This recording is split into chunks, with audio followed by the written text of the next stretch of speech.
Assalamualaikum warahmatullahi wabarakatuh. Selamat siang. Kami dari kelompok 1 akan mempresentasikan materi geografi yang berjudul Sejarah Bangsa. Sebelumnya biarkan kami terlebih dahulu memperkenalkan diri. Di sini sudah ada Amel, di sini ada Ahmad Zaki, saya sendiri Ataya, di sini sudah ada Edi, paling kiri adalah kita. Selanjutnya materi sejarah bahasa Lampung akan dibacakan oleh Amel.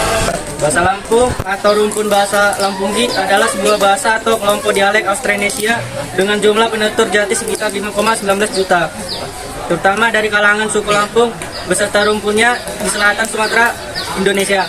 Terdapat 2 atau 3 ragam bahasa Lampung, yaitu Api atau bisa juga disebut pesisir atau dialek Lampungnya, juga disebut Abung atau dialek O, dan Komering. Ragam terakhir terkadang dianggap sebagai bagian dari Lampung Api, tetapi terkadang juga dianggap sebagai bahasa yang terpisah dari bahasa Lampung. Bahasa Lampung adalah salah satu bahasa yang digunakan oleh suku Lampung di Provinsi Lampung.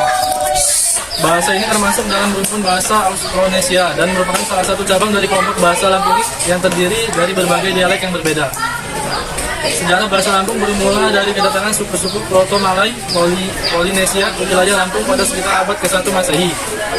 Suku-suku ini membawa bahasa-bahasa mereka yang kemudian berkembang menjadi bahasa Lampung. Pada awalnya, bahasa Lampung memiliki pengaruh yang kuat dari bahasa-bahasa Austronesia lainnya di sekitarnya, seperti bahasa Melayu dan bahasa Jawa. Pada abad ke-15, wilayah Lampung mulai mengalami pengaruh dari kerajaan Sriwijaya yang berpusat di Sumatera Selatan. Pengaruh ini membawa masuk unsur-unsur budaya dan bahasa yang mempengaruhi perkembangan bahasa Lampung. Selanjutnya, pada abad ke-16, wilayah Lampung menjadi bagian dari Kesultanan Banten yang juga memberikan pengaruh terhadap bahasa Lampung dan budaya Lampung. Selama masa penjajahan Belanda, bahasa Lampung mengalami penindasan dan upaya asimilasi. Bahasa ini dilarang digunakan di tempat umum seperti sekolah dan lain-lainnya. Hal ini menyebabkan penurunan penggunaan bahasa Lampung secara signifikan, terutama di kalangan generasi muda. Pendidikan formal lebih fokus pada bahasa Belanda. Setelah kemerdekaan Indonesia pada tahun 1945, bahasa Lampung mulai mendapatkan perhatian dan pengakuan yang lebih besar. Pemerintah mulai memperkenalkan pendidikan dalam bahasa Lampung dan mengembangkan literatur dalam bahasa tersebut. Meskipun demikian, penggunaan bahasa Lampung masih terus menghadapi tantangan, terutama di wilayah perkotaan. Dalam beberapa dekade terakhir, terjadi upaya yang lebih besar untuk mempromosikan dan melestarikan bahasa Lampung.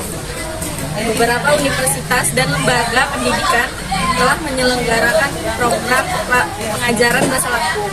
Selain itu, media massa dan teknologi informasi juga telah memainkan peran penting dan memperluas aksesibilitas dan menggunakan bahasa Lampung. Seiring dengan perkembangan zaman, bahasa Lampung terus beradaptasi dengan pengaruh bahasa-bahasa lainnya dan perkembangan sosial budaya masyarakatnya. Namun, masih banyak upaya yang perlu dilakukan untuk melestarikan dan mempromosikan bahasa Lampung agar tetap hidup dan berkembang di era modern ini. Sekian dari presentasi kelompok kami yang bermateri sejarah bahasa Lampung. Ada kesalahan maupun kesalahan. Akhiri, wassalamualaikum warahmatullahi wabarakatuh.